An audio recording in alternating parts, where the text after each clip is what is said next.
Imagine being 6 months pregnant, locked out in a freezing rainstorm, watching your husband and his mother turn off the lights as you bleed on their porch. That happened to me. But by midnight, I was back. And this time, I wasn't alone. What happened next made my husband's face drain of color and his mother scream as a wine glass shattered at her feet. The rain hammered against my skin like 1,000 tiny needles, each drop colder than the last. I stood on the porch of what was supposed to be my home, my sanctuary, pounding on the door until my knuckles split and bled. Through the frosted glass, I could see their shadows. My husband and his mother, perfectly still, watching me beg. "Please," my voice cracked, raw from screaming, "I'm pregnant. Your baby is inside me."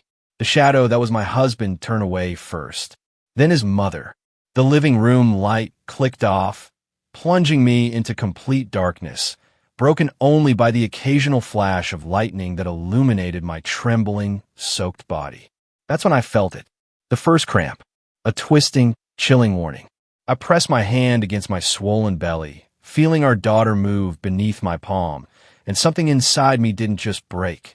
It shattered into a million pieces that could never be put back together. The woman who loved him, who trusted him, who would have died for him. She died on that porch in the freezing rain. But someone else was born. I didn't know it then, but at that exact moment, a black car was turning onto our street. Inside sat a man I hadn't spoken to in 3 years. A man who had once promised to destroy anyone who hurt me. A man I had walked away from because I thought I'd found something safer, something gentler. I had been so wrong. When those headlights cut through the rain and illuminated my broken form, collapsed on the porch steps, bleeding and shaking, I looked up into eyes that held murder. "Hello, little sister," he said, his voice soft as silk and sharp as a blade. "Tell me who did this to you, and God help me." I told him everything. What happened next? What we did to them. It kept me up at night. Not with guilt, but with satisfaction. But I'm getting ahead of myself. You need to understand how I got here. You need to understand what they took from me before I tell you what I took from them. This is the story of how I lost everything, and how I made damn sure they lost more. 6 months earlier, I truly believed I was living a fairy tale. My name is Elena, and I was 28 years old, 6 months pregnant, and married to a man I thought hung the moon. Thomas Adonis. God, even his name sounded like it belonged in a romance novel. Tall, blonde, with those soft gray eyes that crinkled at the corners when he smiled at me. When we met 2 years ago at that coffee shop downtown, I actually believed in love at first sight. I should have known better. I came from nothing. A group home, foster care, the whole tragic backstory. No family, no safety net, no one to warn me about men like Thomas or women like his mother. I had only one person in the world who had ever truly been family to me. Alexei Volov. We weren't related by blood, but we grew up in the same group home from the time I was 7 and he was 12. Alexei was the boy who taught me how to fight, how to survive, how to never let them see you cry. When he aged out of the system at 18, he kissed my forehead and made me a promise. "I'm going to build an empire, little Elena. And when I do, you'll never want for anything again." I believed him because Alexei never lied. But his empire, when it came, was built on foundations I couldn't accept. Money laundering, underground gambling, things he never spelled out, but I wasn't naive enough to ignore. When he found me at 25 and offered me a place in his world, I said, "No, I want something clean." I told him, something normal, a real life. He looked at me with those ice blue eyes that had seen too much too young and nodded slowly. "If that's what you need." But Elena, when a normal world shows you what it really is, when it chews you up and spits you out, you call me. No matter what, no matter when. I promised I would, but I never thought I'd need to. Then I met Thomas, with his normal job as a pharmaceutical sales rep, his normal suburban house, his normal life. He was everything Alexei wasn't. Soft, safe, ordinary. When he proposed after 6 months, I said yes without hesitation. I was pregnant within a year, and I thought I had finally found the family I'd always dreamed of. But there was one crack in my perfect picture. Diane, Thomas's mother, a widow who had raised him alone after his father died when Thomas was 10. She lived in a cottage on our property, Thomas insisted. And I didn't argue, Because what kind of woman denies a man his mother? But from the moment I moved into that house, I felt her eyes on me, judging me, finding me lacking. She just needs time to warm up to you, Thomas would say, kissing my temple. You're the first woman I've ever brought home. She's protective. Protective was an understatement. Diane criticized everything. The way I cleaned wasn't right. The way I cooked wasn't how Thomas liked it. The way I dressed was too provocative, too casual, too everything. When I got pregnant, it only got worse. You need to be more careful with my grandson, she'd say, eyeing my belly like it was her personal property. No coffee, no stress. You shouldn't be working in your condition. It's a girl, I'd say quietly. The ultrasound showed ultrasounds are wrong all the time. I know it's a boy. A mother knows these things. I worked as a freelance graphic designer from home, which gave me flexibility, but also meant I was always there, always under a microscope. Thomas traveled for work 3 weeks out of every month, leaving me alone with Diane's constant commentary, her key to our house that she used freely, her rearranging of my kitchen, and her two-tongued lectures over my inadequacies. But I endured it, because I love Thomas, and because every time he came home, he made me feel cherished. He'd bring me flowers, rub my swollen feet, whisper to our daughter in my belly about how much he loved her already. I was so blind. The beginning of the end started 3 weeks before that terrible night. Thomas came home from a business trip to Chicago, and something was different. He was distracted, distant. He stopped touching me, stopped asking about the baby, stopped looking me in the eyes. Are you okay? I asked one night as we lay in bed, the space between us feeling like an ocean. Fine, just tired work stress. But I noticed other things. Hush phone calls he'd take in the garage. The way he'd angle his phone away from me when texting. The smell of perfume on his jacket collar. Floral, expensive, nothing like the simple lavender I wore. When I mentioned it to Diane, looking for reassurance that I was being paranoid, she gave me a look I couldn't decipher. Thomas is a good man with a demanding job, she said crisply. Perhaps if you made more effort with your appearance, he wouldn't seem so distant. Pregnancy is no excuse to let yourself go. I looked down at my body, the belly I was growing our child in, the swollen ankles, the exhaustion etched into my face. I had never felt uglier or more alone. That weekend, I did something I'm not proud of. I went through Thomas's phone while he was in the shower. Wi-Fi made my blood run cold. Messages, hundreds of them, to a contact saved simply as J. Can't stop thinking about Chicago. My wife is getting suspicious. We need to be more careful. I wish I could wake up next to you instead of her. Soon, I promise. Just need to handle things the right way. The bathroom door opened. Steam poured out. Thomas emerged, towel around his waist, and froze when he saw me holding his phone. What are you doing? His voice was sharp. Dangerous. Who's Jay? My hand shook so badly, I nearly dropped the phone. For a long moment, he just stared at me. Then his face transformed into something I'd never seen before. Cold. Hard. Cruel. You went through my phone. You're cheating on me. I'm pregnant with your baby, and you're... Don't be dramatic, Elena. He snatched the phone from my hands. They're just messages. Just messages? You said you wished you could wake up next to her instead of me.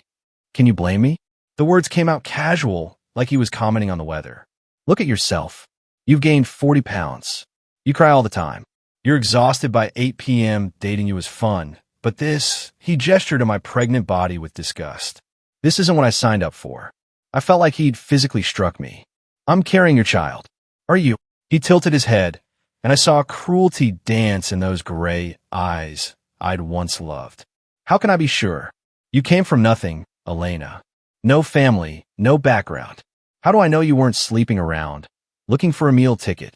The accusation was so outrageous, so baseless, I actually laughed. A broken, hysterical sound. I've never been with anyone but you. You know that. You were my first. So you say, but women lie. Thomas, please. I reached for him, but he stepped back like my touch would contaminate him. What's happening? This isn't you. Is it the pregnancy hormones? Are you scared? We can talk about this. We can. I don't want to talk. I want you to stay out of my private business.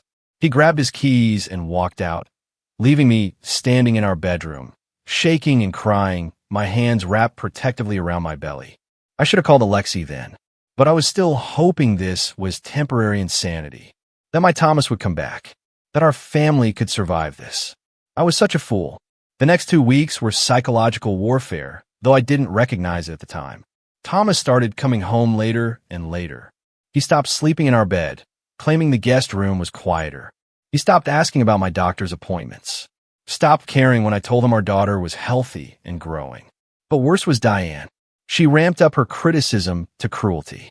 She told me I was too stupid to be a mother, that I would ruin her grandson with my poverty-stricken genetics, that Thomas deserved better than trash from a system. At least when he's with Jessica, he's with someone of quality, she said one afternoon while I was trying to eat lunch, my hands shaking with rage and heartbreak. Jessica? You know about her. Diane smiled, slow and venomous. Of course. I introduced them. She's the daughter of Thomas's boss. Educated, sophisticated, from a good family. Everything you're not. The pieces clicked together. This wasn't just an affair. This was a plan. You're trying to break us up. I whispered. I'm trying to save my son from a mistake. You were a fun distraction, but now you're an anchor. That baby. She looked at my belly with something like disgust. Thomas doesn't even want it. He wanted you to get rid of it, but you refused. You trapped him.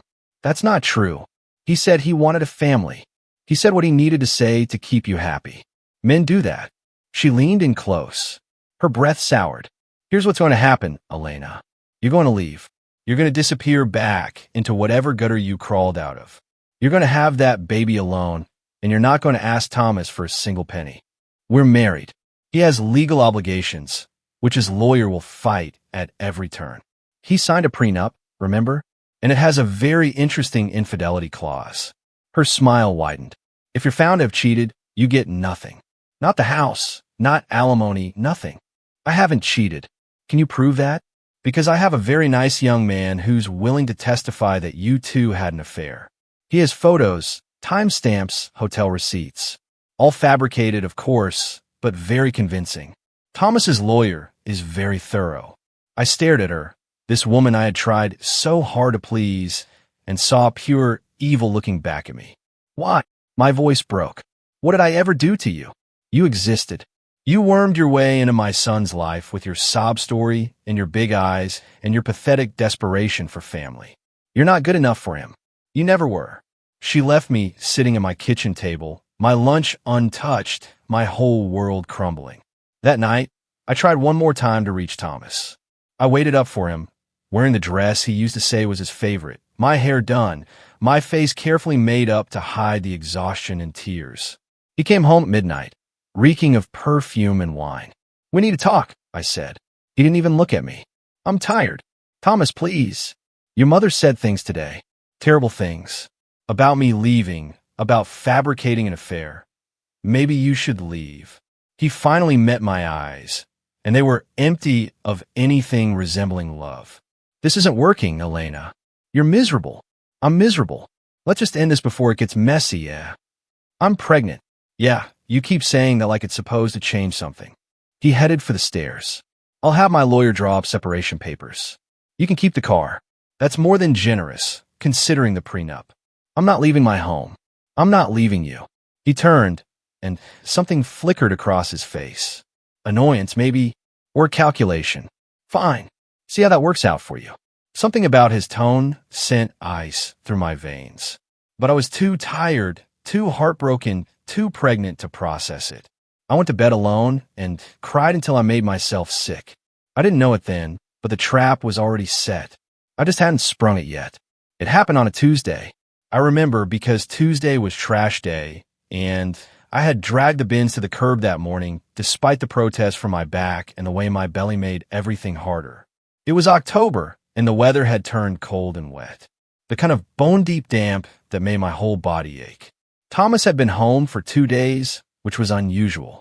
He'd been working from the guest room, barely speaking to me, treating me like an inconvenient roommate rather than his wife. Diane had been over every day, the two of them having hushed conversations that would stop the moment I entered a room. I should have known something was coming. I could feel in the air, thick and heavy like the storm clouds gathering outside. Around 6 p.m., I was making dinner. Chicken soup, Something simple that wouldn't upset my pregnancy-sensitive stomach. Thomas came into the kitchen, and I felt a flutter of hope when he actually looked at me. "We need to talk," he said. Those 4 words. I'd said them to him so many times in the past weeks, begging for communication, for connection, for some explanation of how we'd gotten here. Now he was saying them to me, and I knew I wasn't going to like what came next. Okay. I turned off the stove, wiped my hands on my apron, and followed him to the living room. Diane was already there, sitting in the armchair like a queen on a throne. "Why is your mother here?" I asked. "She deserves to hear this, too." Thomas sat on the couch, but didn't invite me to join him. I remained standing, my hand instinctively going to my belly. Our daughter kicking as if she could sense my anxiety. "Hear what?" "I want a divorce." The words hung in the air. I'd known they were coming, had felt them building for weeks. But hearing them out loud still felt like a punch to the gut. No, my voice was small, childlike. "No, we can work through this. Marriage counseling, or I don't want to work through it. I don't love you anymore, Elena. I'm not sure I ever really did." He said it so casually, like he was discussing what to have for dinner. "You were convenient. You seemed like you'd be easy." "Easy," I repeated numbly. "Low maintenance. Grateful. You came from nothing, so I thought you'd appreciate what I gave you. But you turned out to be just as demanding as any other woman. More so with all your emotional needs and your constant need for reassurance." Diane made a sound of agreement, and I felt hatred. Pure, undiluted hatred for the first time in my life. "I'm pregnant with your baby," I said, my voice hardening. "You don't get to just walk away." "Surely I do. And I'm taking the house. Per the prenup, since you're the one refusing to leave. And since there's evidence of your infidelity." "There is no evidence because I never cheated." "Tell that to the judge." He pulled out his phone, tapped a few times, then turned it toward me. Photos of me with a man I'd never seen before, having coffee, walking in the park. One of me entering a hotel, him following minutes later. They were photoshopped, badly, if you looked closely, but convincing enough at first glance. "That's not real," I whispered. "Those are fake. You know they're fake. Can you prove it?" "Because Adam, that's his name, by the way, he's willing to testify to your affair. He'll say it's been going on for months, that the baby might even be his." The room spun. I grabbed the back of a chair to steady myself. "Why are you doing this?" For the first time, Thomas showed real emotion. "Annoyance. Because you won't just leave like you're supposed to. You were supposed to be so broken up about my cheating that you'd run away with your tail between your legs. But instead, you stayed, crying and begging and making this difficult. I stay because I love you. Because we're married." "Well, I don't love you. I love Jessica. I'm going to marry her as soon as our divorce is final. She's pregnant too, actually, due around the same time as you. But her baby, that's a baby I actually want." The cruelty of it took my breath away. This wasn't the man I married. This was a stranger wearing his face. "You need to pack your things and be gone by morning," Diane said, standing up. "We've been more than patient with you. This is my house, too. Actually, it's Thomas's house. Only his name is on the deed. You have no legal right to be here." Her smile was triumphant. "You have nothing, Elena. No house, no husband, no family to run to. You're completely alone, just like you've always been. Just like you deserve to be." Something snapped inside me. I lunged for her, my hands reaching for her throat, ready to wipe that smile off her face permanently.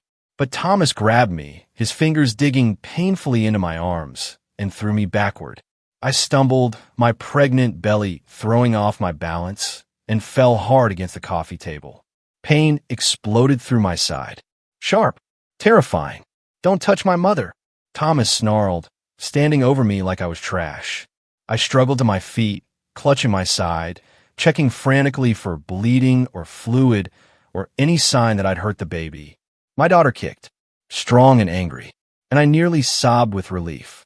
"I'm not leaving," I said through clenched teeth.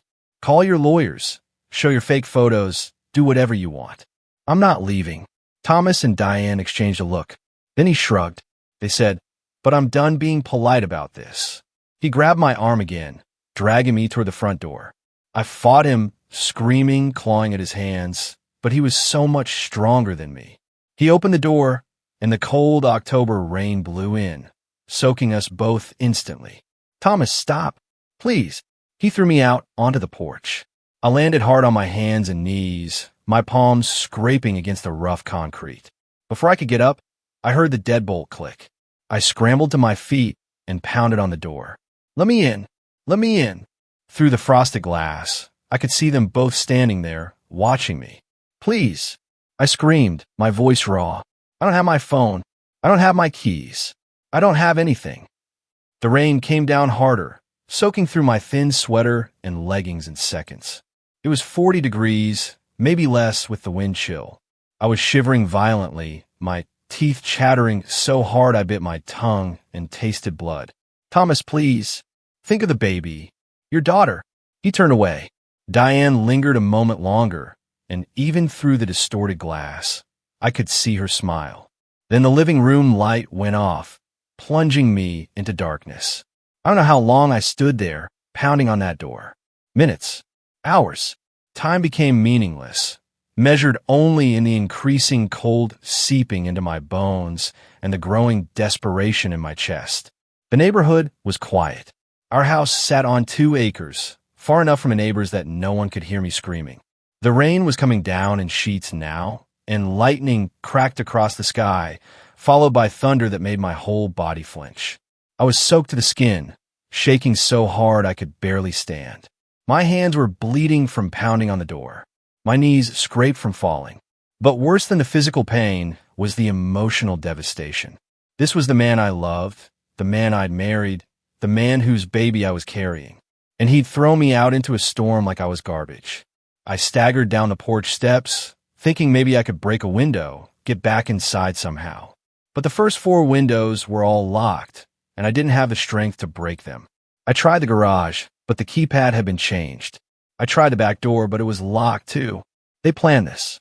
Every exit, every entrance, every possible way back inside, they'd sealed them all. I ended up back on the front porch, huddled against the door, trying to preserve what little body heat I had left. My daughter was moving frantically inside me, disturbed by my elevated heart rate and dropping body temperature. I wrapped my arms around my belly, crying and apologizing to her. I'm sorry, baby girl. I'm so sorry. Mommy's going to figure this out. We're going to be okay. But I didn't know how. I had no phone, no wallet, no keys, no coat.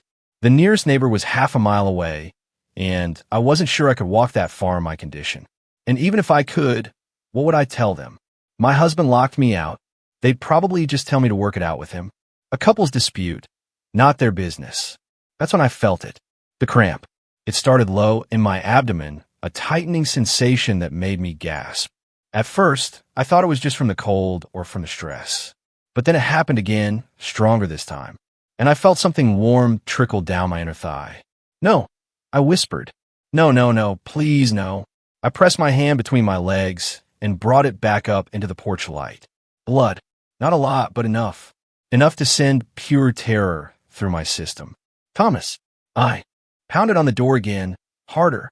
My bloody hand leaving prints on the white painted wood. Thomas, something's wrong. The baby. Please. Nothing. No response. The house stayed dark and silent. I was going to lose her. I was going to lose my daughter on this porch in the rain, alone, while my husband and his mother sat inside and listened to me beg. The cramp came again, sharper this time, and I doubled over, crying out in pain. This couldn't be happening. I was only 6 months along. She was too small, too early. If I went into labor now, she wouldn't survive. Please, I sobbed, not sure who I was talking to anymore. God, the universe, anyone who might be listening, please don't take my baby. She's all I have. Please. Another cramp. And more blood. I could feel it now, warm against the cold rain, soaking into my leggings. I needed a hospital. I needed help. I needed Alexei. His words from 3 years ago came back to me. When the normal world shows you what it really is, when it chews you up and spits you out, you call me. No matter what. No matter when. But I didn't have a phone. I couldn't call anyone. I was going to die here. Or my baby was. Or both of us. If you're still with me after all that, and believe me, it only gets wilder, please hit that subscribe button. You won't want to miss what happens next. I collapsed on the porch steps, the rain hammering down on me like punishment. The cold was making me drowsy, which some distant part of my brain recognized as dangerous. Hypothermia. I was going into hypothermia. I closed my eyes, wrapped my arms around my belly, and prayed for a miracle I didn't believe would come. And then I saw headlights. At first, I thought I was hallucinating. The headlights cut through the rain like angels' wings, too bright to be real. A car was pulling into the driveway, a sleek black sedan that looked like it cost more than I'd make in 5 years. It stopped at the edge of the driveway. The driver's door opened, and Alexei Volov stepped out into the rain. He looked exactly like I remembered, tall and lean, all sharp angles and contained violence. His dark hair was longer now, pulled back in a way that emphasized his severe cheekbones and those ice-blue eyes that missed nothing. He wore an expensive black suit that was getting soaked, but he didn't seem to care. He took one look at me, collapsed on the porch, bleeding, shaking, broken, and his face transformed into something terrifying. Elena. My name was a growl, barely human. He crossed the distance between us in long strides, shrugging off his suit jacket as he moved. Within seconds, he was kneeling beside me, wrapping the jacket around my shoulders. It was still warm from his body heat, and I sobbed at the sensation of warmth after so long in the cold. Who did this to you?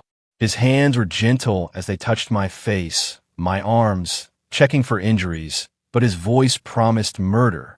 Ow! I could barely form words through my chattering teeth. How are you here? I have alerts set up. Your name. Your address. One of my people saw an ambulance get dispatched here 2 hours ago, then canceled. I came to check. His eyes dropped to my belly, to the blood on my legs, and his jaw clenched so hard I heard his teeth grind. You're pregnant. 6 months. There's blood. Cramping. The baby. We're getting you to a hospital now. He started to lift me, but I grabbed his arm. Alexei, wait. Thomas. His mother. They did this. They locked me out. They want me to lose the baby. For a moment, he went perfectly still. Then he looked at the house, at the dark windows, at the locked door with my bloody handprints all over it. They're inside. His voice was soft. Yes, but the baby first. Then I deal with them. He lifted me into his arms like I weighed nothing, cradling me against his chest. The cold had made me so weak, I couldn't even protest. I've got you, little sister. No one's going to hurt you again. He carried me to his car and placed me gently in the back seat. Within seconds, he had the heat blasting and was wrapping me in a blanket he pulled from the trunk. Then he got in the driver's seat, and we were moving fast, racing through the rain toward the hospital. I drifted in and out of consciousness during the drive, but I remember fragments. Alexei on the phone, speaking rapid Russian to someone. His eyes meeting mine in the rearview mirror, seeing something in them that was both comforting and terrifying. His hand reaching back to squeeze mine when another cramp hit and I cried out, "Stay with me, Elena. Just a little longer." We made it to the emergency room in 15 minutes, a drive that should have taken 30. Alexei carried me in, and suddenly there were doctors and nurses everywhere. Hands touching me, voices asking questions, a wheelchair appearing beneath me. "Are you the father?" a nurse asked Alexei. No, his hand was on my shoulder, warm and grounding. "But I'm her family. I'm all she has." "Sir, you'll need to wait in. I'm not leaving her." Something in his voice made the nurse take a step back. "You can stay until we get her stabilized." They rushed me to an exam room, cutting off my wet clothes, attaching monitors, checking my vitals. Another cramp hit, and I screamed, certain I was losing her. "Baby's heartbeat is strong," a doctor said, her hands on my belly. 130 beats per minute. "Good. You're not in active labor. These are stress contractions." "When did the bleeding start?" "Maybe an hour ago." "I don't know. Time had become meaningless." "And you were outside in the cold for how long?" "I don't know. 2 hours, maybe more." The doctor's face tightened, but she didn't comment. They did an ultrasound, checked my cervix, took blood samples. Every second felt like an eternity, waiting to hear if my daughter was going to survive. Finally, after what felt like hours, but was probably only 30 minutes, the doctor gave me the verdict. "Your baby is fine. You're fine." The bleeding was from cervical irritation. Stress and the cold caused some minor abrasions, but nothing serious. Your core temperature is dangerously low, and you're dehydrated and exhausted, but we can fix that. We're going to admit you overnight for observation. Get some warm fluids in you. Make sure those contractions stop. But your daughter is a fighter. She's holding on. I broke down completely, sobbing with relief, so intense it hurt. Alexi's hand found mine and squeezed. See? She's like her mother. Stubborn. They moved me to a private room. Somehow Alexi arranged that and hooked me up to IVs and monitors. The warm fluids and heated blankets slowly brought my body temperature back up. The contractions spaced out, then stopped. My daughter's heartbeat remained strong and steady on the monitor. I was going to be okay. We're going to be okay. Once the doctors left us alone, Alexi pulled a chair close to my bedside and sat down. In the harsh hospital lighting, I could see the details I'd missed before. The expensive watch, the tailored suit, the hardness in his eyes that had never been there when we were young. Tell me everything, he said quietly. So I did. I told him about meeting Thomas, about the whirlwind romance, about thinking I'd found the safe, normal life I'd always wanted. I told him about Diane, about the way she'd poisoned everything, about Thomas's affair and the fake evidence and the cruelty of these last few weeks. I told him about tonight, about being thrown out, about begging to be let back in while my husband and his mother watched me suffer. By the time I finished, Alexi's face could have been carved from marble. Once he wanted something clean, he said finally, something normal? Is this what normal gets you, Elena? Locked out in the rain, pregnant and bleeding, by a man who vowed to cherish you. I was wrong. I whispered. I was so wrong. Yes, you were. He leaned forward, his eyes boring into mine. So now, I'm going to ask you a question, and I need you to think very carefully before you answer. Do you want my help? Yes. Not just help getting back on your feet. Not just money or a place to stay. His voice dropped lower, darker. Do you want me to make them pay for what they did to you? To your daughter? I should have said no. I should have been horrified. The old Elena, the one who wanted something clean and normal, she would have refused. But that Elena had died on that porch. Yes, I said, and I meant it with every fiber of my being. I want them destroyed. Alexi smiled. Slow. Dangerous. Then sleep, little sister. Rest and heal, because tomorrow we go to war. I slept fitfully that night, plagued by nightmares of the rain and the locked door and Thomas's cold eyes. But every time I woke, gasping, Alexi was there. He pulled his chair right next to my bed and sat there all night, watching over me like some dark guardian angel. You should go home. I told him around 3 a.m., get some sleep. I am home. Wherever you are, that's home. He said it matter-of-factly, like it was simply truth. Go back to sleep. In the morning, the doctors checked me again. The bleeding had stopped completely. The contractions were gone. My daughter's heartbeat was strong and perfect. Physically, we had both survived. You're very lucky, the doctor said.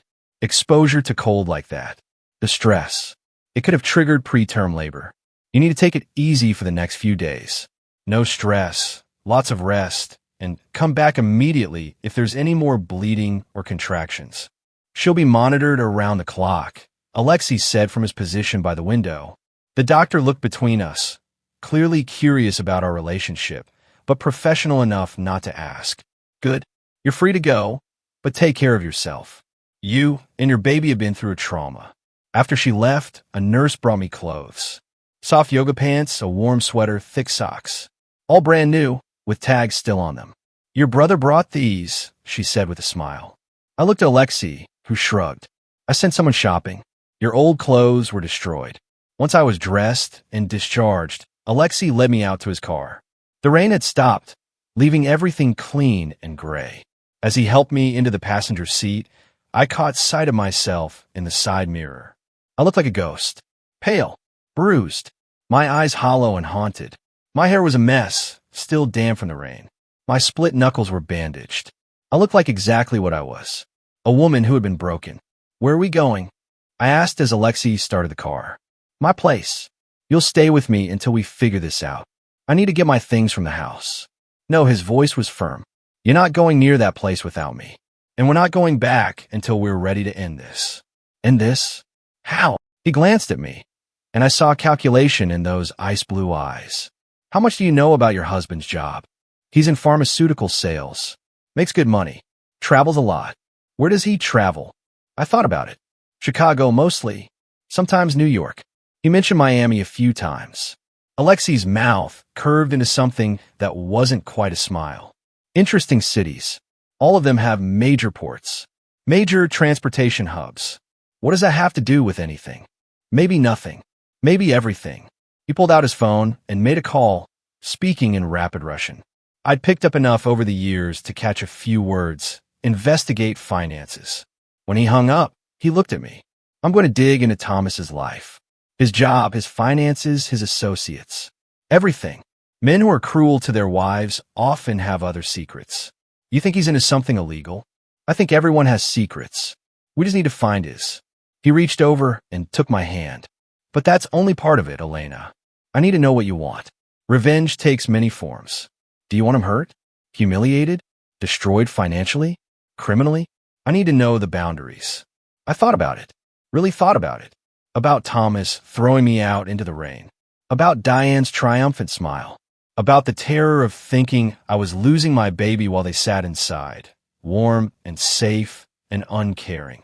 I want them to lose everything, I said slowly. I want them to feel the fear I felt, the helplessness. I want Thomas to lose his job, his girlfriend, his future.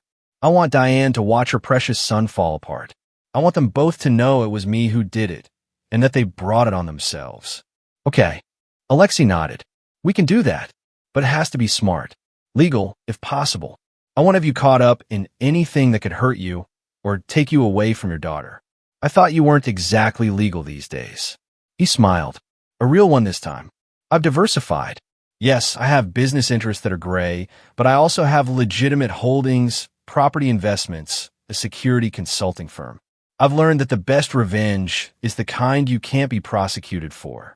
We drove for another 20 minutes, leaving the suburbs behind and entering a part of the city I rarely visited, where old warehouses had been converted into expensive lofts, where the restaurants had names in French and Italian, where money whispered instead of shouted. Alexei's building was a converted textile factory, all exposed brick and massive windows. We took a private elevator to the top floor, which opened directly into his loft. It was stunning. 20-foot ceilings, floor-to-ceiling windows overlooking the river, minimalist furniture that probably cost more than my car. But it was also clearly lived in. Books on the shelves, a laptop open on the dining table, a coffee cup next to the sink. Guest room is through there, Alexei said, pointing. It has its own bathroom. I'll have some more clothes brought over for you. Make yourself at home. Alexei, I turned to face him. Why are you doing this?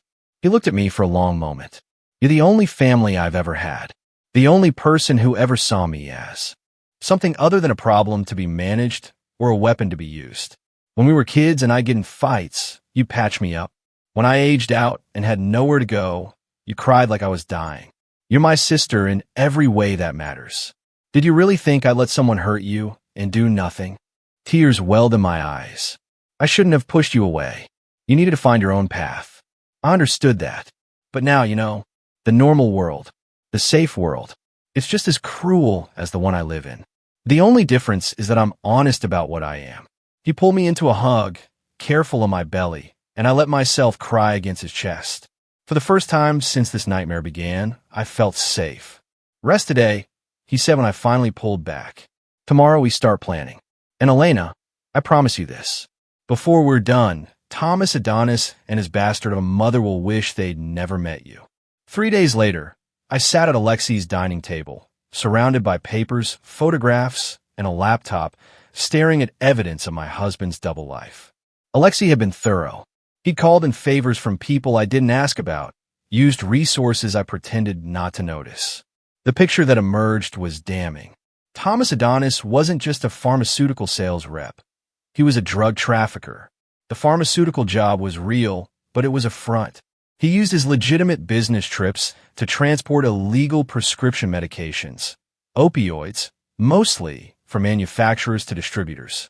The sales he made were real, but they were nothing compared to what he made on the side.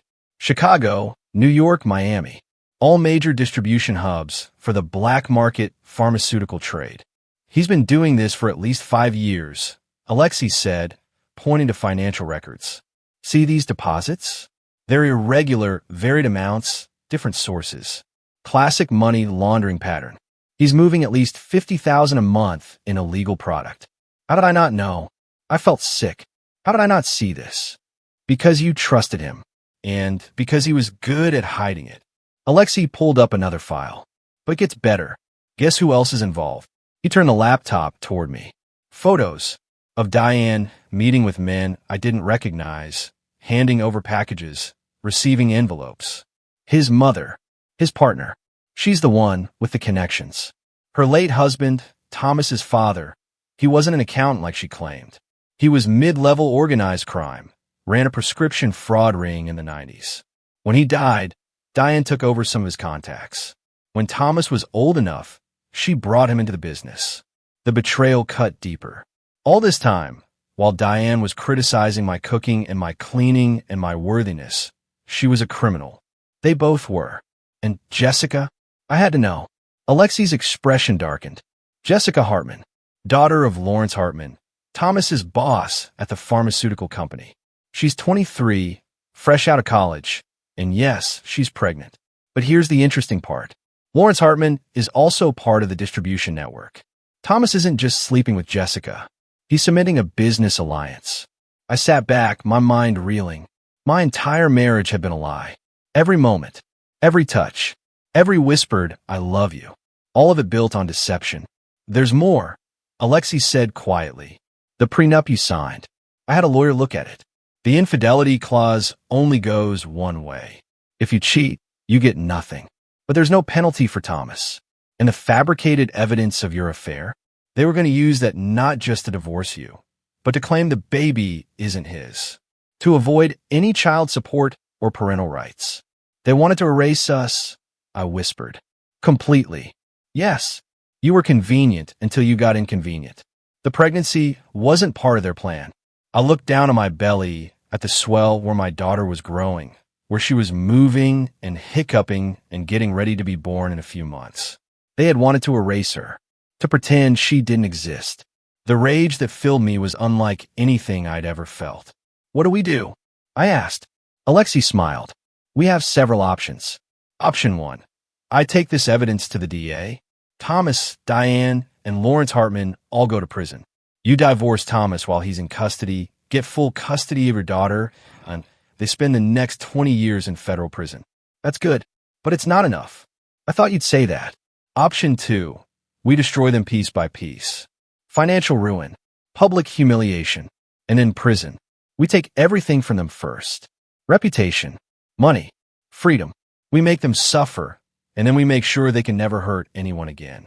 How long would that take? A few weeks, maybe a month. We need to be strategic, patient. He looked at me carefully.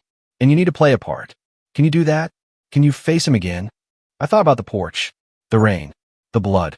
I thought about my daughter fighting to survive inside me while her father listened to me beg. Yes, I said. Tell me what to do. The plan was elegant in its cruelty. First, I had to go back. I had to face Thomas and Diane, act broken and defeated, and convince them they'd won. It would give us time to maneuver, to set up the dominoes that would destroy them. You don't have to do this, Alexei said the night before we executed Phase 1. Say the word, and we go straight to the authorities. No, I want them to feel safe first. I want them to think they broke me. I touched my belly where my daughter was doing somersaults, and then I want to watch them fall. So on a Friday evening, exactly 1 week after the night they'd locked me out, Alexei drove me back to the house. It looked the same. Perfect lawn, perfect garden, perfect suburban facade. You'd never know that something monstrous lived inside. I'll be right here, Alexei said. He'd parked down the street, out of sight, but close enough to reach me in seconds. He pressed a small device into my palm, a panic button disguised as a bracelet. One press, and I'm coming in. Don't be brave. Don't take chances. I won't. I kissed his cheek. 2 hours. Then come get me. I walked up the driveway, my heart pounding. I dressed carefully. Old maternity clothes, no makeup, my hair limp and unstyled. I looked defeated because I needed them to think I was. I rang the doorbell. For a long moment, Nothing. Then the door opened, and Thomas stood there, looking annoyed. Elena, what do you want? Up close, I could see the details I'd missed when I loved him. The weakness in his jaw, the calculation in his eyes, the cruel set of his mouth. How had I ever thought he was handsome? I need to get my things, I said, keeping my voice small and broken. Please, just my clothes and my laptop. That's all. You have some nerve showing up here. I know. I'm sorry. I don't have anything. I've been staying at a shelter, and they said I need to have my own clothes for job. Interviews. A shelter? Thomas laughed. God, that's pathetic. I bit back the rage and forced tears into my eyes. It wasn't hard. Please, Thomas. I won't take long. Just let me grab my stuff and I'll go. You'll never have to see me again. He studied me for a moment, then stepped aside. Fine. 15 minutes. Then you're gone. I stepped into the house, my house, that I made a home, that I dreamed of raising my daughter in, and felt nothing but hatred for it. Diane emerged from the kitchen, and her eyebrows rose when she saw me. You're back. Just getting her things, Thomas said dismissively. She's leaving. Good. Diane looked me up and down, taking in my disheveled appearance with satisfaction. You look terrible. Thank you for noticing. I headed for the stairs, but Diane's voice stopped me. How's the baby? I turned slowly. Fine. Why do you care? I don't particularly. Just curious if she survived your dramatic tantrum in the rain. My hand tightened on a railing. She survived. She's strong. Pity. Diane's smile was vicious. It would have been simpler if nature had taken care of Thomas's problem for him. I wanted to fly at her to claw that smile off her face. But instead, I just turned and climbed the stairs, counting my breaths, reminding myself of the plan. In the bedroom I'd shared with Thomas, where I thought we'd made love, but where he'd apparently just been using me. I pulled out a suitcase and started packing. Clothes, toiletries, my laptop, important documents. But I also did what I'd really come to do. I planted bugs, tiny listening devices that Alexei had given me, placed strategically in the bedroom, the home office, the living room. I'd have to be quick, subtle, but I managed to place 3 of them before my 15 minutes were up. I also grabbed files from Thomas's home office, copies of his business records, financial statements, anything that might be useful. I stuffed them in my laptop bag and covered them with a sweater. When I came back downstairs, dragging my suitcase, Thomas was on the phone. He held up a finger, making me wait like a servant. Tell Jessica I'll be there tomorrow. Yeah, the old problem is taking care of itself. He looked at me with contempt. She's got nothing. Nowhere to go. Once she signs the papers, we're free and clear. He hung up and turned to me. My lawyer will contact you about the divorce. You'll sign. You'll waive all claims to property and support, and we'll be done. What about the baby? What about her? She's your problem. I'll be signing away parental rights. The DNA test will show she's not mine anyway. The fabricated test. Part of their plan to erase my daughter from existence. Okay, I said quietly. He blinked, surprised. Okay, that's it. What else can I say? You're right. I have nothing. I have no way to fight you. I'll let my voice break. I just want this to be over. Thomas and Diane exchanged glances, and I saw satisfaction bloom on both their faces. Good, Diane said. It's about time you accepted reality. Can I ask you something? I looked at Thomas, channeling every ounce of heartbreak and betrayal I felt. Did you ever love me? Even a little? For a moment, something almost like discomfort crossed his face. But then he shrugged. Does it matter? I suppose not. I picked up my suitcase. Goodbye, Thomas.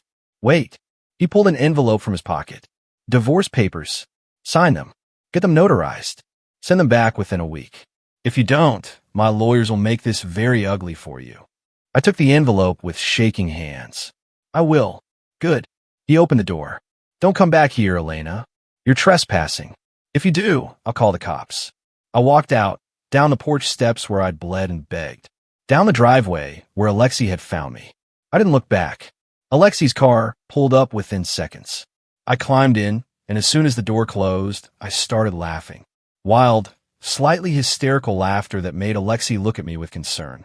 Are you okay? I got everything. I gasped between laughs. Bugs planted, files copied, and they think I'm defeated. They think they won. Did they hurt you? The laughter died, replaced only with words. But Alexei, Diane said she wished my baby had died. She said it would have been simpler. His hands tightened on the steering wheel. Then we show no mercy. None. I agreed. Burn them down. Over the next 3 weeks, Alexei and I listened to hours of recordings from the bugs I planted. We heard Thomas on the phone with his distributors. We heard Diane coordinating shipments. We heard them celebrating their victory over me, laughing about how easy it had been to break me. And we gathered evidence. So much evidence. But we didn't move yet because the plan required perfect timing. While we waited, Alexei took care of me. He made sure I ate, rested, went to my prenatal appointments. He converted his guest room into a nursery, filling it with things I hadn't dared to buy yet. A crib, a changing table, tiny clothes and blankets and toys. You're nesting, I told him one afternoon, watching him assemble a rocking chair with intense focus. Someone has to. You're too busy plotting revenge. He looked up and smiled. Besides, I'm going to be Uncle Alexei. I need to prepare. You'll spoil her. Absolutely. It's my job. The normalcy of these moments. The quiet domesticity of preparing for my daughter while simultaneously planning to destroy her father. It should have felt bizarre, but it felt right. This was family. Not the fairy tale I tried to force with Thomas, but something real and solid and earned. My daughter seemed to agree. She was active and healthy, growing right on schedule. Sometimes I'd sit in the nursery Alexei had created and talk to her, telling her about the world she'd be born into, about the uncle who already loved her, about how we'd be okay without her father. But at night, I'd go back to the recordings and the files, and I'd feed my rage. Finally, after 3 weeks of preparation, everything was ready. Tomorrow, Alexei said, we start the endgame. Phase 1 was financial. Alexei had contacts everywhere, including in banking. Using the evidence we'd gathered, proof of Thomas's money laundering, the unexplained deposits, the shell corporations, we triggered a fraud investigation. By Monday morning, all of Thomas's bank accounts were frozen pending review. We listened to him find out via the bug in his home office. What do you mean frozen? His voice was panicked. I have a mortgage payment due. I have. You can't just freeze my accounts without warning. We heard him calling lawyers, calling his bank, calling Lawrence Hartman. Everyone gave him the same answer. Federal investigation. Nothing they could do. Could take weeks to resolve. Phase 2 was professional. Anonymous tips went to Thomas's employer, the legitimate pharmaceutical company, about irregularities in his sales reports, about trips that didn't match his itinerary, about inventory that went missing. Nothing directly illegal yet, just enough to trigger an internal investigation. By Wednesday, Thomas was put on administrative leave pending review. We heard him tell Diane, his voice shaking with rage and fear. They're auditing everything. Every trip, every sale, every expense. Report. If they find, Mom, if they find the shipments, they won't, Diane said. But she sounded uncertain. We've been careful. Have we? Because someone is targeting me. The bank thing. That's not a coincidence. You think, Elena? Thomas laughed bitterly. She's probably sleeping in a gutter somewhere. She couldn't manage this if she tried. Oh, the satisfaction of hearing that. Of knowing he had no idea what was coming. Phase 3 was personal. Alexei had people watch Thomas, follow him, document everything. We had photos now. Thomas and Jessica together, kissing, his hand on her pregnant belly, going into hotels in the middle of the day. These photos found their way to Jessica's mother. Mrs. Hartman, it turned out, had no idea her daughter was dating a married man. She definitely didn't know Jessica was pregnant by him. And she absolutely didn't know that her husband, Lawrence, was involved in illegal activities with Thomas. The explosion was spectacular. We didn't hear it directly. No bugs in their house.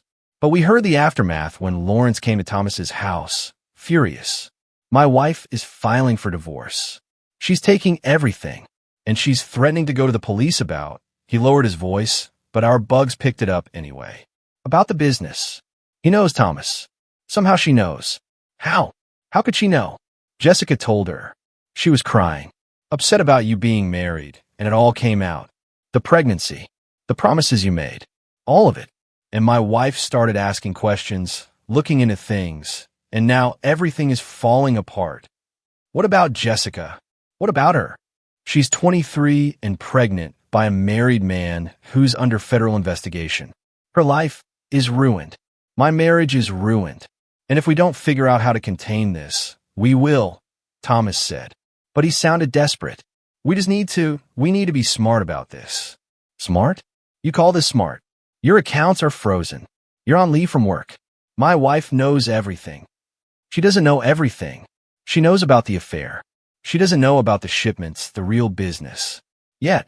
She doesn't know yet. They argued for another hour, their panic growing, both of them trying to figure out who was targeting them and how to stop it. Not once did they suspect me. Phase 4 was legal.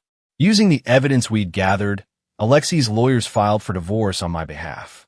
But not a quiet, simple divorce. A fault divorce, citing abandonment, cruelty, and infidelity. We included the medical records from the night I was hospitalized, with detailed notes about exposure and stress-induced contractions. We included photos of the locked door with my bloody handprints. We included testimony from neighbors who heard me screaming. And we demanded full custody, child support, alimony, and half of all marital assets. The papers were served to Thomas on Friday, exactly 4 weeks after he'd thrown me out in the rain. We heard him open the envelope, heard the long silences as he read, then heard the explosion. That bastard. She's suing me for abandonment. For cruelty. She's asking for half of everything. Let her ask, Diane said coldly. With the prenup and the evidence of her affair, she won't get a penny. Mom, my accounts are frozen. I can't pay for lawyers. I can't pay for anything. Then use the reserve funds. What reserve funds? Everything is tied up in, he stopped. Unless the offshore accounts. The ones for the business. If I touch those, the investigation might. Do you have a choice? Silence. Then call the lawyer. Perfect. The more money he spent fighting me, the less he'd have when everything came crashing down. And crash it would. Phase 5 was the kill shot. Everything we'd done so far had been setting the stage, tightening the noose. Now it was time to drop the hammer. Alexei had compiled everything. Every recording, every financial document, every piece of evidence of Thomas and Diane's drug trafficking operation, the money laundering, the illegal shipments, the falsified sales reports, the connections to organized crime. All of it carefully documented and verified. We had 2 options for who received this package, the DEA or the FBI. Alexei suggested we give it to both. Redundancy, he said with a cold smile, in case one agency moves slower than the other. But I wanted one more thing first. One final twist to the knife. I want to face them, I told Alexei before the arrests. I want them to know it was me. He studied me carefully. That's dangerous and unnecessary. The satisfaction of watching them destroyed should be enough. Should be, but it's not. I placed my hand on my belly where my daughter, now 7 months along, was stretching and pushing against my ribs. They tried to erase her. They wanted her dead. I need them to look me in the eyes and know that she survived, that I survived, and that we destroyed them. Alexei was quiet for a long moment. Then he nodded. Okay, but I'm coming with you. And we do this my way.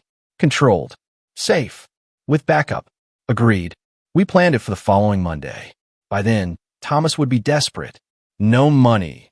No job. Facing a divorce that would take everything, with federal investigators circling closer. He'd be vulnerable. Off balance. Exactly where we wanted him. The night before, I couldn't sleep. I lay in bed, feeling my daughter move inside me, thinking about everything that had led to this moment. 6 months ago, I'd been a different person. Naive, trusting, desperate to believe in love and family and happily ever after. That woman was gone.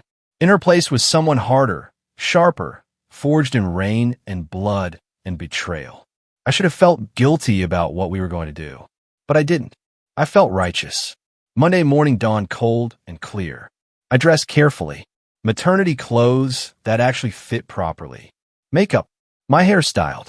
I wanted to look strong, healthy, thriving. I wanted them to see that they hadn't broken me. Alexei drove us to the house. This time he didn't park down the street. He pulled right into the driveway. His expensive car, a statement of power and wealth. You're sure about this? He asked one more time. Completely. We had two of Alexei's security people with us. Large, silent men who positioned themselves strategically as we approached the front door. This wasn't a social call. This was a reckoning. I rang the doorbell. Thomas answered, and the shock on his face was delicious. He looked terrible, unshaven, rumpled, with dark circles under his eyes and the pallor of someone under extreme stress. Elena, what are you? His eyes moved past me to Alexei, and something like fear flickered across his face. Who's this? My family. I said simply. We need to talk. I have nothing to say to you. My lawyer. We'll be very busy soon. Yes, this won't take long. I pushed past him into the house, my house that he'd stolen from me, and walked into the living room like I owned it. Just as I would, Diane emerged from the kitchen, and her face went pale when she saw me. How dare you come here? Thomas, call the police. The police will be here soon enough, Alexei said quietly, his accent thickening slightly. But first, Elena has something to say. I turned to face them both. Thomas and Diane, the two people who had tried to destroy me. They stood together, united in their cruelty, and I felt nothing but contempt. I wanted you to know, I said, my voice steady and clear, that it was me. All of it. The frozen accounts. The federal investigation. The internal audit. Jessica's mother finding out. All of it was me. Thomas stared at me like I'd grown a second head. That's impossible. You're nobody. You have nothing. I have him. I gestured to Alexei, my brother. Not by blood, but by choice. The family I should have trusted all along instead of wasting 2 years on you. Brother? Diane's voice was sharp. You said you had no family. I lied. Or rather, I was ashamed of where I came from, so I hid it. Alexei Volov. Perhaps you've heard the name. I saw recognition dawn in Thomas's eyes, followed by pure terror. Even people on the periphery of criminal activity knew that name. Alexei had built an empire, and while he diversified into legitimate business, everyone knew where he'd started. That's right, Alexei said softly. And you hurt my sister. You threw her out in the rain while she was pregnant. You tried to destroy her, to erase her child from existence. You took a step forward, and both Thomas and Diane instinctively stepped back. This is insane, Thomas said, but his voice shook. You can't just... This is harassment. This is justice, I interrupted. You wanted to play games with fake evidence and fabricated affairs. I played with real evidence. Every illegal shipment you've made in the past 5 years. Every dollar you've laundered. Every law you've broken. I have recordings. Financial records. Photographs. Testimony. Everything. The color drained from his face. You're bluffing. Am I? Tell me, Thomas, what were you doing on March 15th in Chicago? What was in the packages you delivered to the warehouse on South Main? Who did you meet at the Riverfront Hotel in Miami last month? His mouth opened and closed soundlessly. I turned to Diane. And you? Did you really think I wouldn't find out about your late husband's criminal connections? About how you took over his operation? About how you brought Thomas into it? Turned your own son into a drug trafficker? You can't prove any of that, she said. But her voice was weak. I can. I have. And in about... I checked my watch. 15 minutes, federal agents will arrive with warrants for both your arrests. They have everything I have, plus a few bonuses. Wire transfer records. Communications with your distributors. Testimony from people in your network who were very eager to make deals when the FBI came calling. No, Thomas shook his head violently. No, this isn't happening. You're lying. I'm the woman you locked out in the rain, I said, my voice dropping to something cold and hard. I'm the woman who begged you to let her inside while your baby was bleeding out of her. I'm the woman you told was worthless, who came from nothing, who would never amount to anything. Look at me now, Thomas. Look at what nothing accomplished. He looked at me, really looked, and I saw the moment he understood. This wasn't a bluff. This wasn't a game. This was the end of everything he'd built, everything he'd taken for granted. Elena, please. His voice cracked, and he actually dropped to his knees. Please, we can work this out. I made mistakes. I know I did, but what? You'll change? You'll be better? You love me after all? I laughed, bitter and sharp. Save it. I don't want your apologies. I don't want your excuses. I want you to feel what I felt that night. Helpless. Terrified. Completely alone. What about Jessica? Diane tried, grasping at straws. She's pregnant with Thomas's child, too. You destroy that baby's future just for revenge. Jessica is 23 years old and complicit in an affair with a married man. She made her choices. But her baby, I softened slightly. Her baby is innocent, just like mine, which is why the evidence I provided to the FBI doesn't include her. She'll face social consequences, sure, but she won't go to prison, unlike you two. You bastard. Diane hissed, her mask finally dropping completely. You ungrateful, vindictive little bastard. We gave you everything. You gave me nothing but pain. I cut her off. You criticized me, belittled me, made me feel worthless every single day.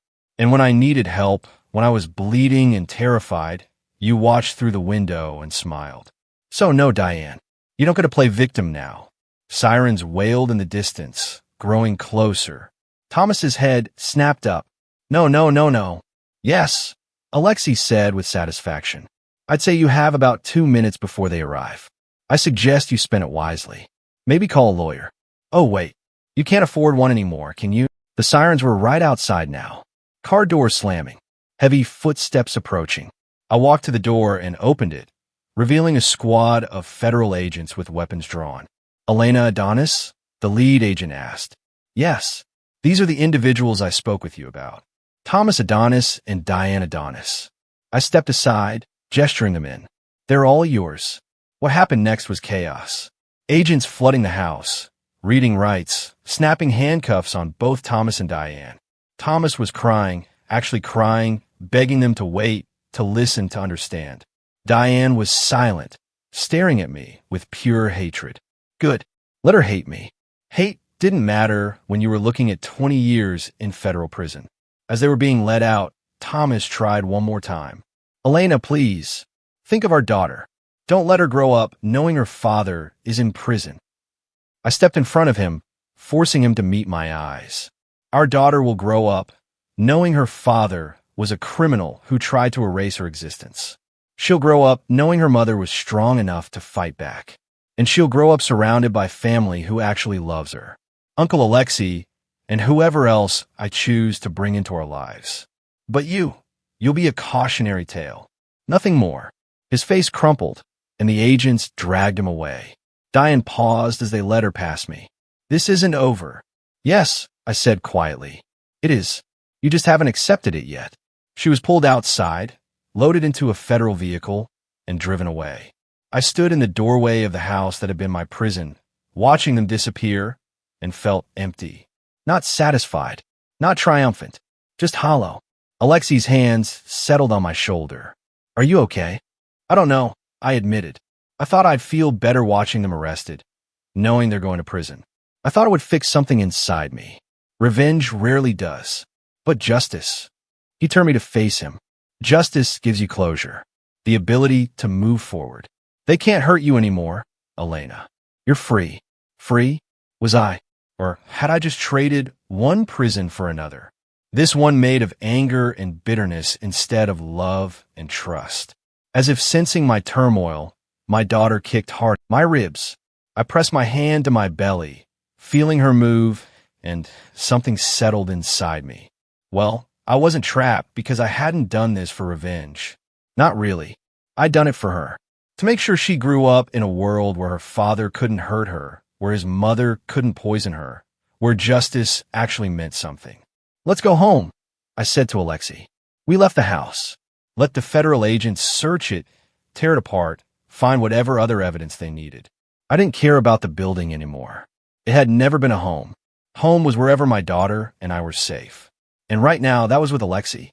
The next few weeks were a whirlwind of legal proceedings, media attention, and unexpected complications. The arrests made the news. Local pharmaceutical sales rep and his mother caught running multi-million-dollar prescription drug trafficking operation. The media ate it up, especially when details emerged about Thomas's affair, his pregnant girlfriend, and his abandoned pregnant wife. I became a tabloid story, pregnant woman's revenge, how she took down her drug dealer husband. Some outlets painted me as a hero.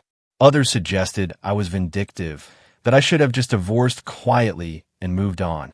I didn't care what they thought. I had more important things to focus on, like the divorce.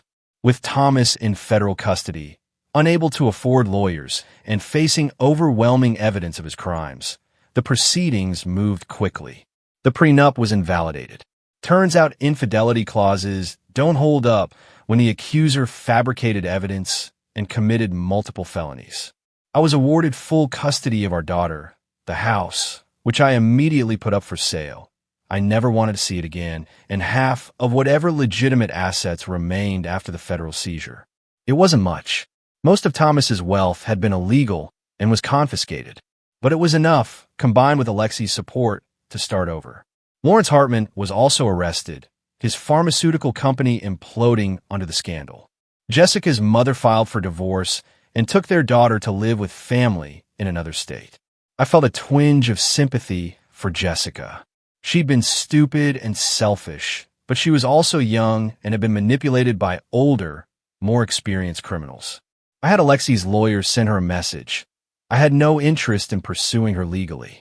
Her baby deserved a chance at life, even if her father was going to prison. She never responded, but I hope she got out, started over, did better.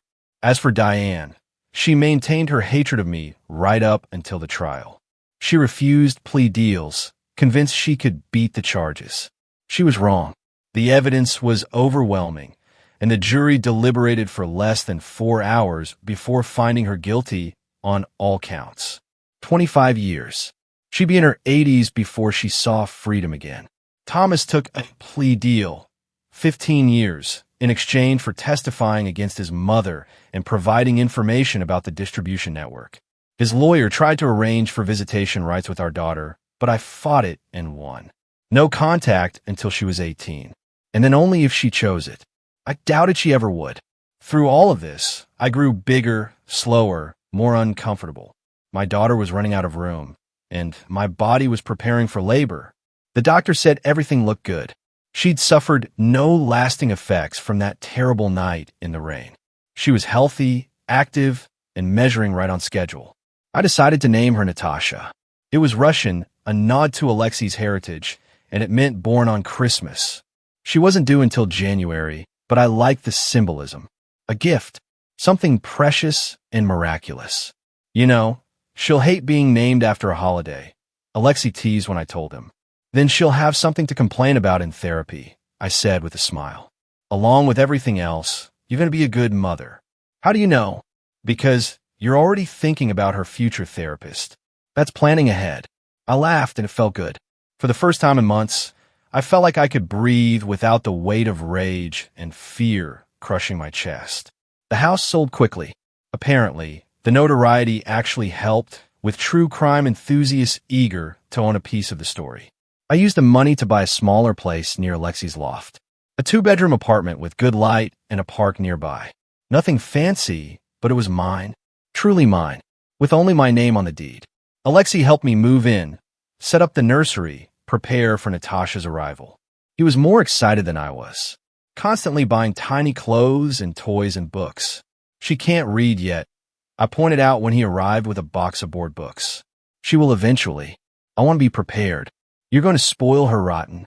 That's the plan. I was nesting, preparing, waiting. The trial ended. The media moved on to other scandals. And slowly, quietly, I started to heal. Not completely. I still had nightmares about the rain, about the locked door, about Thomas's cold eyes. I still flinched when I heard thunder. I still had moments of rage so intense I had to breathe through them. But I also had moments of peace, of sitting in the nursery, feeling Natasha move, imagining the life we'd build together, of having dinner with Alexei, laughing at his terrible jokes, feeling safe and loved in a way I never had with Thomas. This was family, real family. Not the fairy tale I tried to force, but something harder one and more valuable. 2 weeks before my due date, I got an unexpected visitor. I was home alone, sorting through baby clothes and trying to decide what to pack in my hospital bag when there was a knock at the door. I checked the peephole. Alexei had installed a security system and made me promise to always check before opening. I saw a woman I didn't recognize. Middle-aged, well-dressed, with kind eyes and an uncertain expression. "Can I help you?" I call through the door. "Are you Elena Adonis?" "I'm Margaret Patrick. I'm a social worker with Child Protective Services. I'm sorry to bother you, but I was hoping we could talk." My blood ran cold. CPS? Had Thomas somehow? But no, he was in prison. He couldn't. I opened the door, keeping the chain on. "What's this about? May I come in?" "I promise this isn't an investigation or anything troubling. I just have some information I thought you should know." Every instinct screamed danger, but her eyes were genuinely kind, and I had Alexi on speed dial if anything went wrong. I let her in, gestured to the couch, and sat across from her in the armchair, my hand protectively on my belly. "What's this about?" I repeated. Margaret pulled out a folder. "I'm actually not here in an official capacity. I'm here because I knew your mother." The world tilted. "What?"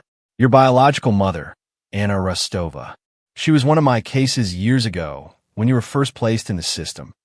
I couldn't breathe. My mother was a ghost, a blank space in my history. I've been told she abandoned me at a hospital when I was 3 months old, that she'd never been found, that I'd probably never know who she was. "I don't understand," I managed. "Anna didn't abandon you," Margaret said gently. "She was murdered by your father, a man named Viktor Rostov. He was involved in organized crime, and when Anna tried to leave him to protect you, he killed her. You were found with her body. You were too young to remember, thank God." Tears streamed down my face. "Why are you telling me this now?" "Because Victor died last year in prison, and because when your case made the news, what happened with your husband, I saw your name. Elena Rostova. You kept your mother's last name, and I thought you deserved to know the truth, that your mother loved you, that she died trying to save you." She pulled a photo from the folder and handed it to me. A young woman with dark hair in my eyes, holding a baby with a smile of pure love on her face. "This is the only photo we found in her belongings. I kept it, hoping someday I could give it to you." I held the photo with shaking hands, looking at a mother I'd never known, seeing love I'd never felt from her, but that had always been there. "She was brave," Margaret continued, "leaving a dangerous man, trying to protect her child, even knowing what it might cost her. You come from strength, Elena, from love. I thought you should know that before your daughter is born, so you can tell her where she comes from." I couldn't speak. I just held the photo and cried. For the mother I'd lost, for the life we might have had, for the pattern I'd almost repeated by choosing a cruel man. But I'd broken the pattern. I'd fought back. I'd protected my daughter, just like my mother had tried to protect me. After Margaret left, I sat in the nursery, holding the photo, feeling Natasha move inside me, and felt something shift. The hollow anger that had driven me for months finally began to ease, replaced by something softer, but no less powerful. Purpose. I would raise my daughter to be strong, to trust her instincts, to never settle for less than she deserved. I would tell her about her grandmother, Anna, who fought for love, and about Uncle Alexei, who proved that family is what you make it. And yes, about her father, so she'd understand that sometimes the people who should love you will hurt you. And that's when you have to love yourself enough to walk away. Or in my case, to burn their world down and rise from the ashes. Natasha was born on January 15th, 3 days past her due date, after 18 hours of labor that nearly killed me. Hey, that's dramatic, but it felt like it was killing me. Alexei was there the whole time, holding my hand, letting me scream at him, providing ice chips and encouragement, and threatening the doctors if they didn't give me more pain medication. "You're doing great," he kept saying. "I hate you." I gasped between contractions. "I know. Keep breathing." When Natasha finally arrived, 7 pounds 3 ounces with a full head of dark hair and lungs that could shatter glass, I forgot every moment of pain. They placed her on my chest. This tiny, perfect creature, and I fell in love in a way I'd never experienced before. This was what love was supposed to be. Unconditional, fierce, protective, not the desperate, anxious thing I'd felt for Thomas, always wondering if I was enough. This was certain, absolute. I would die for this child, kill for her. I had nearly killed for her. "She's perfect," Alexei whispered, tears streaming down his face. "Elena, she's perfect." "Yeah," I agreed. unable to look away from her face. She really is. We stayed in the hospital for 2 days. Standard procedure, making sure Natasha could feed and that I was healing properly. The nurses were wonderful, teaching me how to nurse, how to change diapers, how to survive on 2 hours of sleep. Alexei visited every day, bringing flowers and stuffed animals and more tiny clothes. He held Natasha like she was made of glass, talking to her in Russian, promising her the world. "You're going to be such a troublemaker. I can tell," he told her. "Just like your mother. But Uncle Alexei will teach you how to be smart about it. Yes, how to not get caught. Please don't teach my daughter to be a criminal," I said, but I was smiling. "I'm teaching her to be strategic. There's a difference." On the day we were discharged, I was packing up our things when there was a knock on the door. A woman stood there, older, official-looking, with a badge that said Prison Liaison Services. My stomach dropped. "Yes, Mrs. Adonis? I'm here because your husband, Thomas Adonis, has requested to see his daughter. He's entitled to one supervised visit before the no-contact order takes full effect." And no, she blinked. "I'm sorry. No, he's not seeing her. Not now. Not ever. Mrs. Adonis. Legally, he has a right. He has no rights. He threw me out in the rain when I was pregnant with her. He tried to fabricate evidence to claim she wasn't his, so he could avoid responsibility. He's in prison for drug trafficking. He is not seeing my daughter. The court order says no contact until she's 18. Check your paperwork again." I'd had Alexei's lawyers go over every word of that order. I knew exactly what it said. The woman checked her tablet, and her face fell. "I apologize. You're correct. I was given outdated information. Tell Thomas that Natasha is doing wonderful," I said coldly, "and that she'll never know him as anything but the criminal who tried to destroy her mother. Now, please leave." She left. I locked the door, sat down with my daughter in my arms, and cried. Not from sadness, from relief, from the certainty that I'd protected her, that Thomas would never touch her, never hurt her, never make her feel the way he'd made me feel. "You're safe," I whispered to her. "I promise. You're safe and you're loved, and you'll never have to beg anyone to let you in from the cold." She yawned, tiny and perfect, and fell asleep against my chest.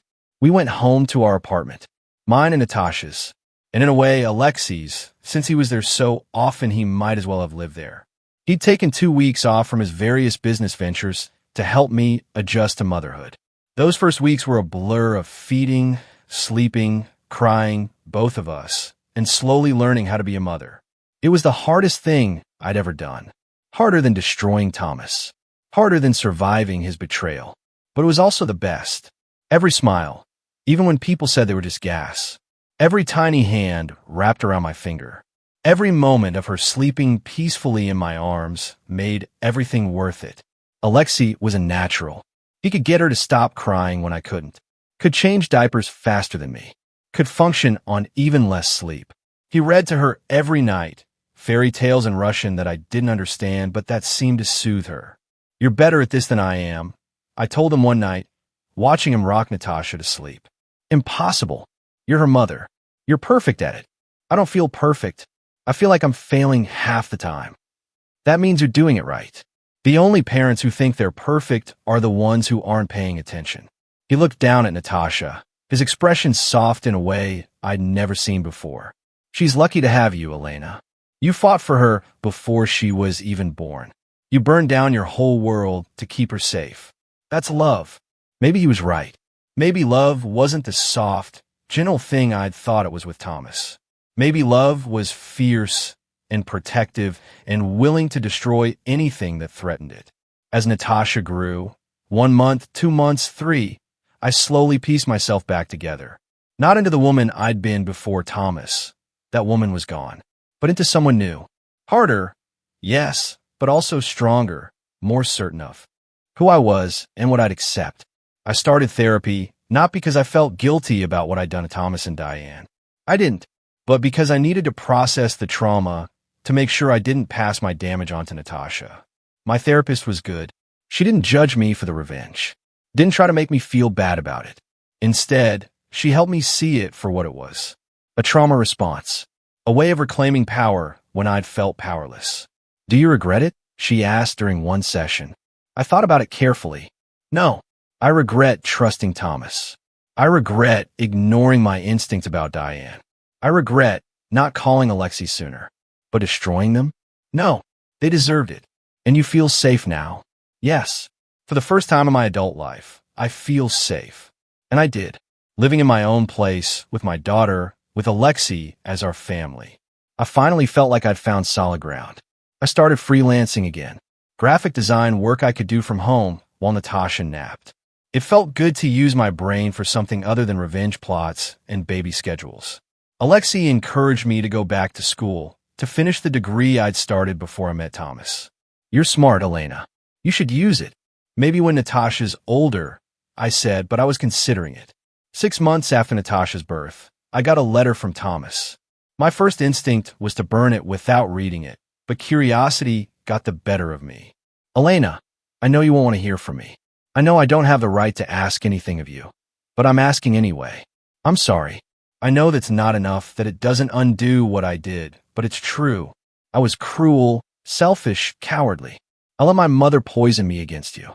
I let greed and fear rule my choices. I destroyed the best thing that ever happened to me because I was too stupid to see what I had. I think about that night a lot. The night I locked you out. I hear your voice begging to be let in. I hear you telling me you were bleeding, and I did nothing. I stayed inside with my mother and told myself you were being dramatic. I could have killed you. I could have killed our daughter, and I nearly did. All because I was too much of a coward to face what I'd become. I don't expect forgiveness. I don't deserve it. But I want you to know that I'm glad she's alive. I'm glad you survived. And I'm glad you destroyed me because I deserved it. Tell Natasha when she's old enough that her father was a monster.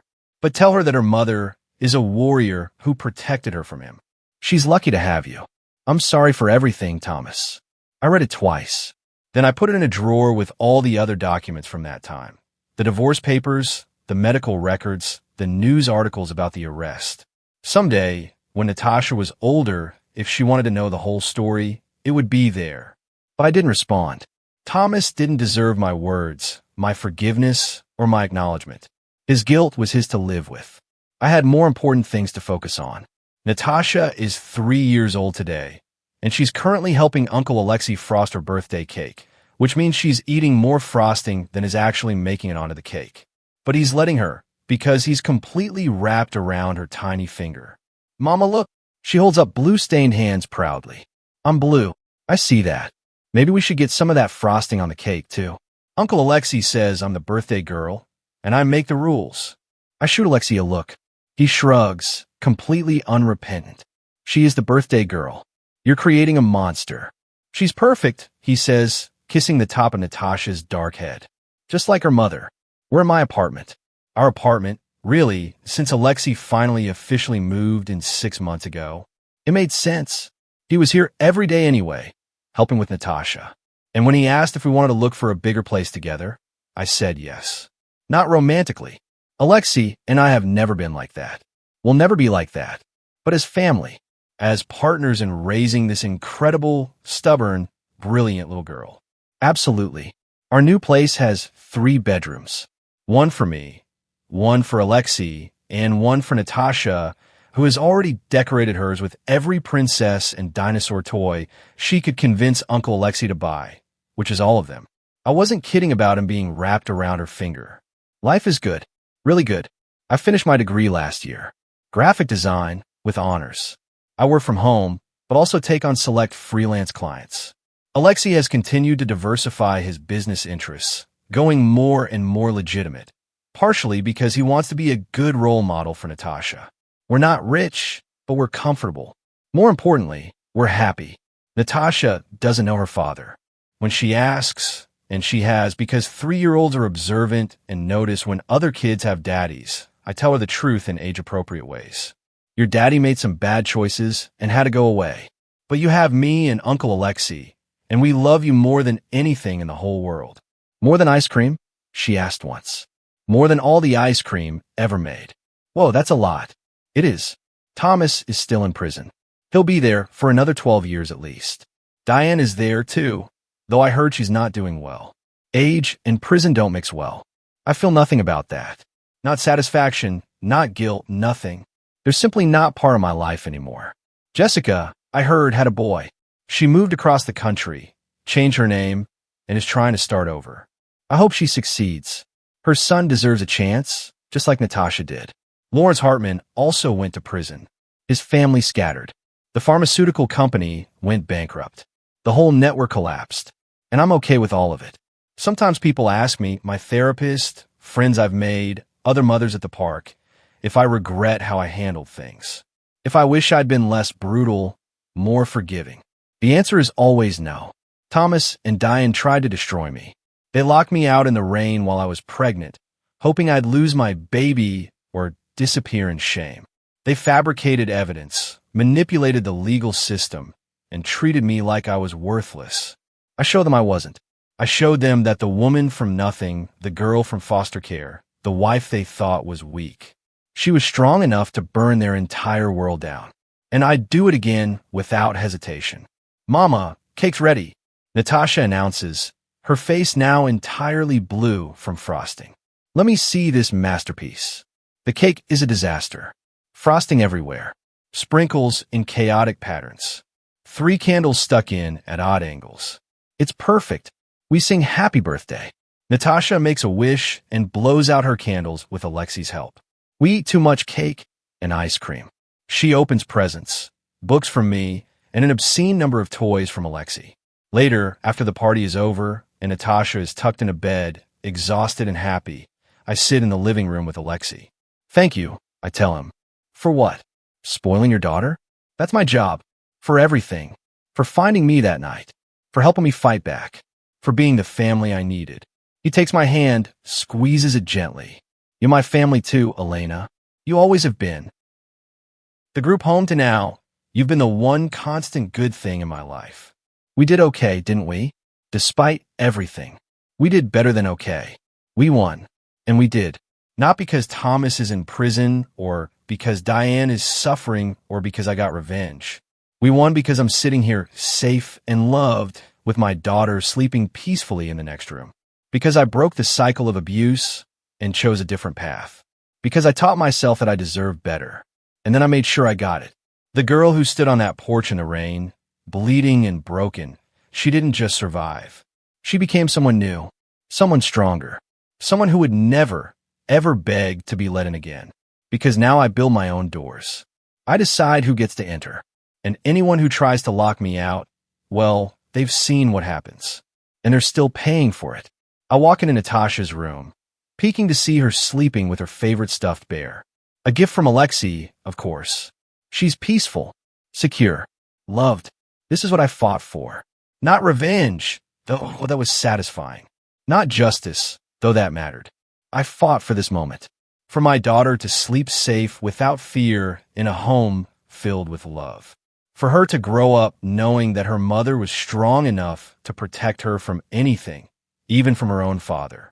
I think about the woman I was 3 years ago, desperate for approval, willing to accept cruelty because I was so afraid of being alone, convinced that any family was better than no family. I was wrong. The right family is everything. And sometimes you have to burn down the wrong one to make room for it. I kiss Natasha's forehead, whisper, I love you, and close her door softly. Tomorrow I'll wake up and make breakfast. I'll take Natasha to the park. I'll work on my design projects. I'll have dinner with Alexi and discuss his latest business venture. I'll live my life, the one I fought for, bled for, destroyed for. And I'll do it without apology, without regret, without shame. Because I'm Elena Rostova, survivor, mother, warrior, and I'm finally free. Have you ever had to fight for your freedom or safety in a way you never imagined? Tell me your story in the comments below. I'm really interested to hear what you think.